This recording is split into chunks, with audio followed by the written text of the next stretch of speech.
The next author is Armand Garnett Ruffo. Armand is the author of Grey Owl, The Mystery of Archie Delaney, and At Geronimo's Grave, which was the winner of the 2002 Archibald Lampman Award for Poetry. He has also published a collection of essays, one Addressing Our Worlds from 2001, co-written the entry on Aboriginal literature for the Cambridge History of Canadian Literature in 2008, and a feature film production of his CBC award-winning play A Windigo Tale. Ruffo's poetry has appeared in numerous anthologies. So will you help me in welcoming Armand Ruffo?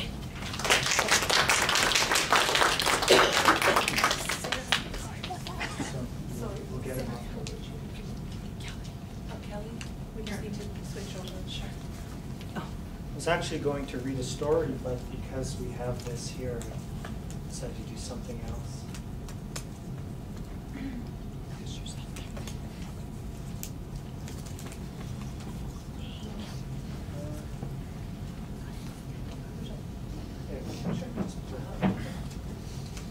That would move.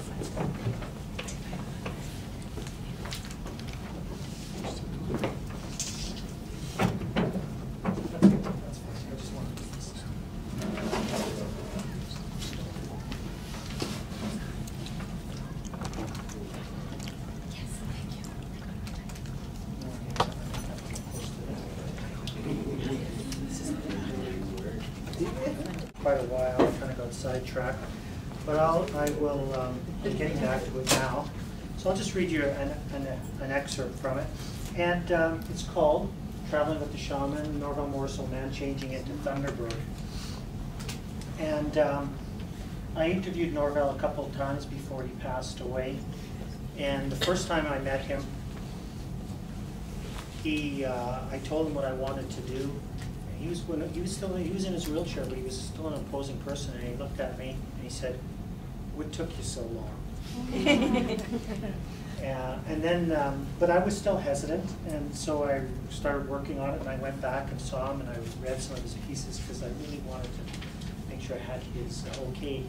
And he said, "You have my shamanic blessings." So, and then he said, "Don't leave out anything," and that's been a real challenge because. Anybody knows anything about Norval Morrisseau, he did a lot of things that you prefer to leave out.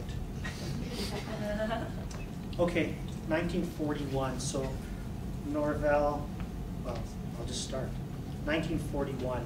And does anybody here not know who Norval Morrisseau is? The great Anishinaabe painter, father of the Woodland School of Painters. Okay. Standing next to his grandfather, young Norval, age 9, approaches the beach boat, his hand hesitating before running up the smooth wood, reaching for the image painted on the side of its prow.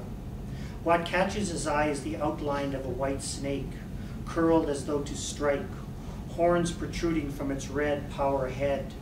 Old Potin, deep in conversation with the boat's owner, doesn't notice the boy on his knees, keenly eyeing the strong design, his finger tracing from head to tip of the protruding tongue, sliding down to spiked tail. Medicine snake. His grandfather has told him whoever dreams of such a snake will have the power to become a great shaman, to move through the 4 levels of the Medewin, Grand Medicine Society, become a great conjurer who has the ability to change the shape of things, to take knowledge outside the way of the world, all for the good of the people. In the sweat lodge, he will call in the spirits of the 4 directions, the grandfathers and grandmothers, and have the ability to talk to them.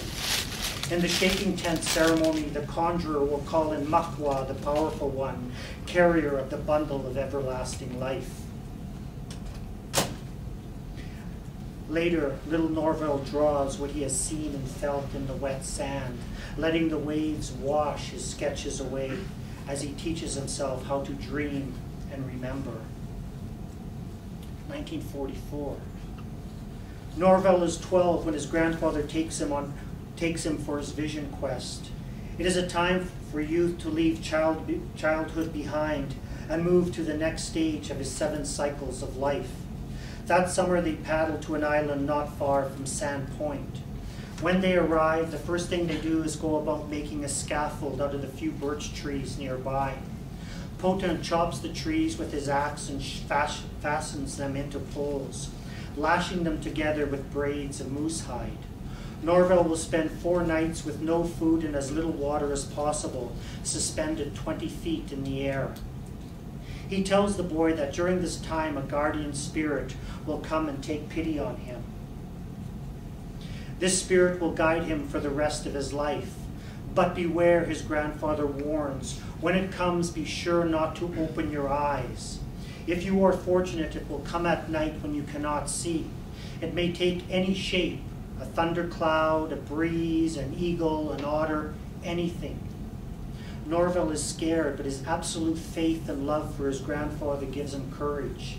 Seeing the boy's fear, Potin assures him he will not be too far away. During the day, Norval lies on the scaffold overlooking the great expanse of Lake Nipigon, white-tipped waves in all directions. In the distance, the near shore, the impenetrable green lushness of the bush making him feel more alone than ever. As he watches, he tries not to think of his hunger rolling in his stomach, tightening it like a drum. To ease the ache, he wets his lips but does not swallow the water. Instead, he sends it over the side to the ground below. Watching the arc of his spit, he casts his mind elsewhere. Imagine what is going on in his village at that very moment. At night, raised among the stars, clouds drifting across the pale moon, every little sound seems to claw its way towards him. The creaking of the trees in the breeze, the flutter of wings in the branches, the scamper of feet in the brush below. His whole body wound up to the point of snapping, he must force himself not to scramble down from his perch and flee into the arms of his grandfather. Exposed, vulnerable, as though set on a platter for the taking, he burrows himself in the blanket his grandmother gave him and focuses on the light of his grandfather's fire on the shore across the Narrows. Then, exhausted from fatigue and worry, he closes his eyes and waits. On the 3rd night it comes. Having drifted in and out of consciousness all day, he is uncertain of whether he is asleep or awake until he hears it. Unlike all the sounds he has heard before, this he knows is different, and it makes him go absolutely still, sucking in whatever air he can hold in his breath. From down in the darkness below comes what he will later describe as a thumping sound, moving across the ground, drawing closer and closer. Finally, it is near, so near, it is moving around at the bottom of the scaffold. And then in an instant, a guttural sniffing at the end of his feet, the feel of warm breath through the blanket, moving up his legs to his hips, arms, shoulder, and try as he might, Norval can hold back no longer. Despite his grandfather's warning, he opens his eyes.